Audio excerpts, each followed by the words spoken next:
Hey everyone, and welcome back. Now today I wanted to do a review over the wider crypto market. I feel like usually when I'm doing market overviews, a lot of them center around Bitcoin just because we are indeed in Bitcoin season. So I think that makes a lot of sense. But overall, I did want to do one on the wider market today just so we could see kind of where we're at and how things would look if we're to kind of start moving into an alt season. I do think we probably are still, probably several months away from that. But just so we can get in the cadence of going over the market and checking out how things are going. So when alt season does come, we already know kind of what we're looking for, and we know what metrics and signs we should be seeing when we start to enter into that. So let's go on ahead and dive right in. So we'll start out with the Crypto Fear and Greed Index. This is a very common metric that a lot of people use, but I think that's for a good reason. I feel like this is a pretty good indicator of kind of where the general temperature of the market is. Obviously, it's not always completely accurate, but I do think it is a good time, or it is a good metric to use when you're looking to figure out kind of where we are at in the market and if it's a good time to be buying or selling. Obviously, you probably should not be buying in extreme greed, and in my opinion, you should not be selling in extreme fear. But obviously, you have to make your own decisions. But I think, the Crypto Fear and Greed Index is pretty good for that. So as we can see here, we are in fear. And if we zoom in a little bit tighter on recent events, we can see that we've been in kind of the fear and extreme fear for most of basically all of August at this point. So ever since about, the 1st of August, we've kind of dropped out of neutral and into fear and extreme fear. We've popped back up into neutral a couple times, but mainly it's been a pretty fear-based market so far, which I think does make sense looking at the crypto charts. I mean, we have seen kind of a general downtrend in Bitcoin. Until we break that downtrend, I think we will continue to see that fear going on. So moving on, let's check out the RSI Heat Map. Now, I've been over this a couple times before on the channel, but it is always good to come back to this and kind of see where the alts are at in the market, right? As we can see right now, alts are sitting right about in the neutral territory. We can see the average is actually just sitting right above neutral.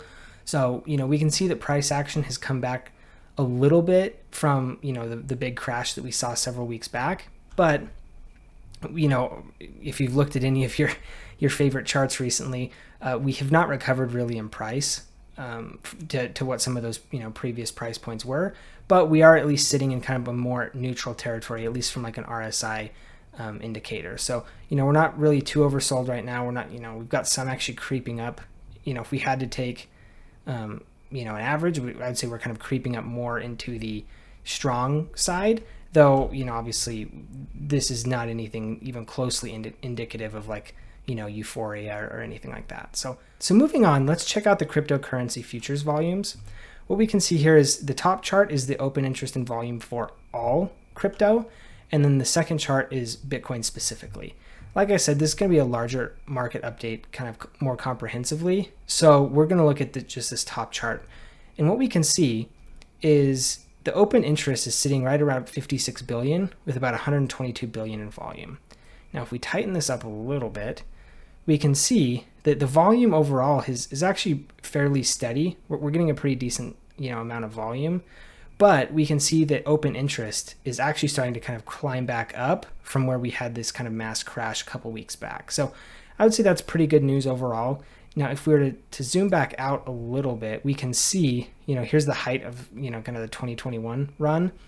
We can see that open interest this go around, even though we haven't seen some of kind of the parabolic runs that we saw last time in Bitcoin, we can see that, the overall interest within crypto or in the crypto market more generally is a lot higher than where we were last time around, which I do think is a good and healthy thing for the space overall.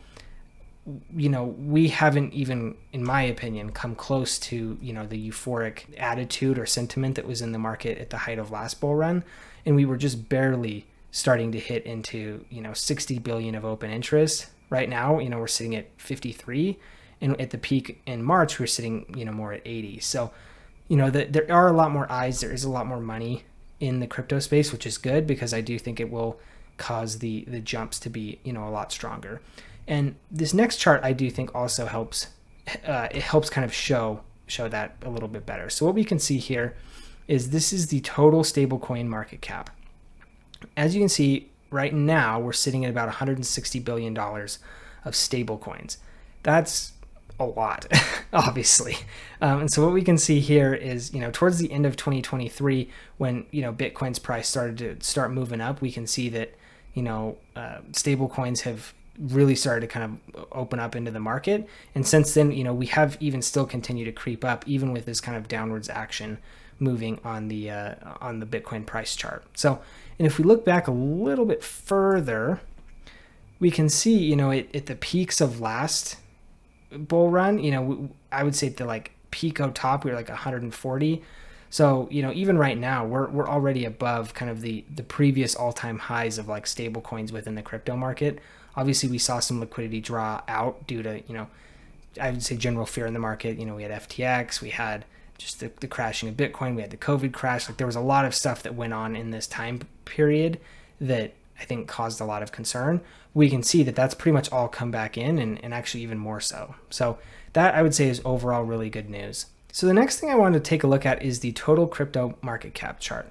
And as we can see, it's just shy of about 2.1 trillion. If we look up in the top left corner. And, this overall I would say is decent, but as we all know, Bitcoin moves the market 100%, especially right now when we're in Bitcoin season.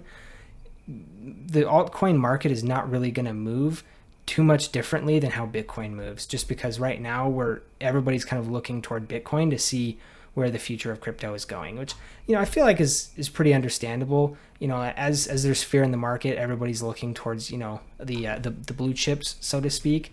And obviously that would be Bitcoin. And so, similar to what we've seen previously, in past videos on my channel, that we are kind of in this downtrend. This is, again, this is the total crypto market. I would say, obviously it mimics very closely Bitcoin's price, which I have here mapped as the black line.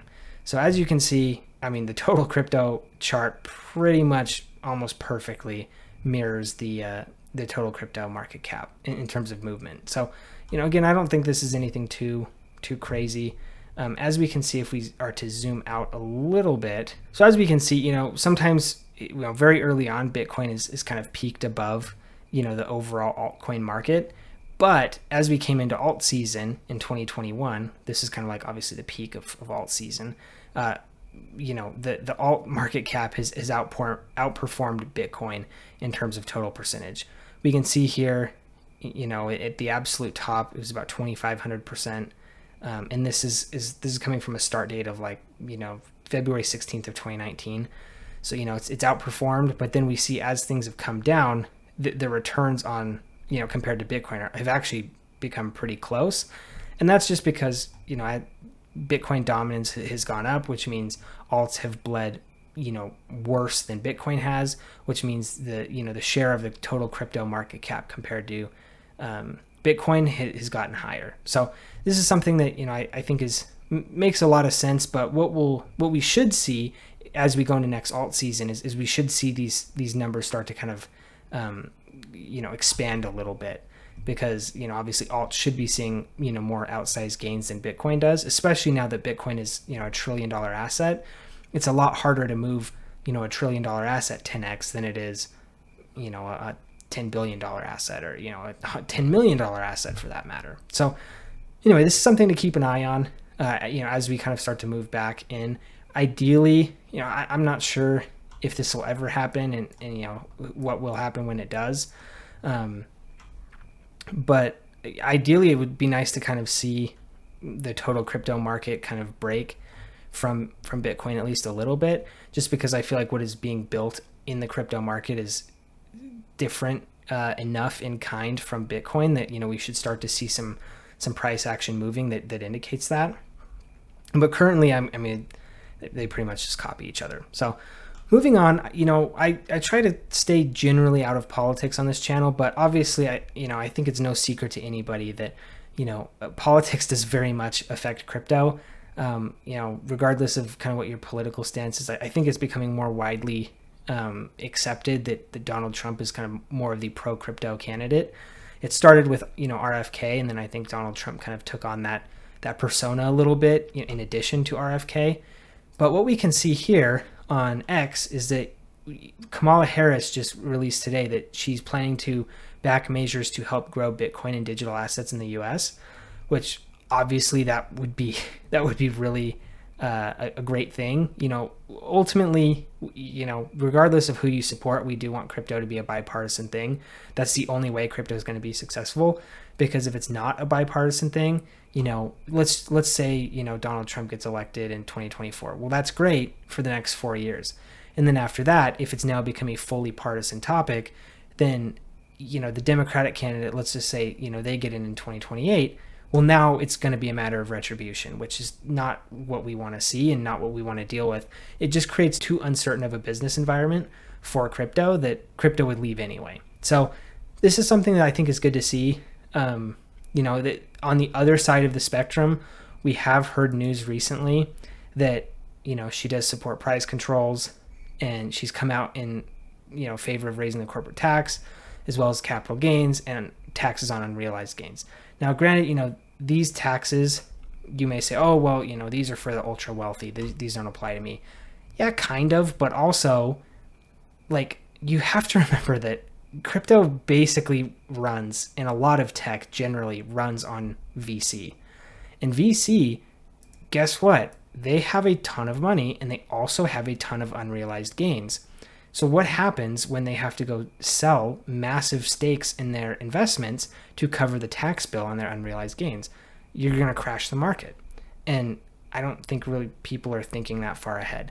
Now, granted, this is kind of getting more, political and outside of crypto, but ultimately, hopefully you can see how this would affect crypto, because if this causes some, very unfavorable economic environments, it's going to be a very bad thing for crypto overall. So anyway, hopefully you enjoyed the information in this video. If you did, please do give me a like and subscribe.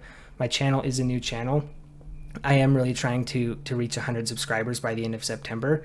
So, if you did find the information in this video valuable, I would really appreciate a subscribe. It does help me out. I do also read all of my comments. So if you have any feedback or anything that you would like to comment on, please do just drop them in the comment section below. Thank you for tuning in, and we'll see you in the next video.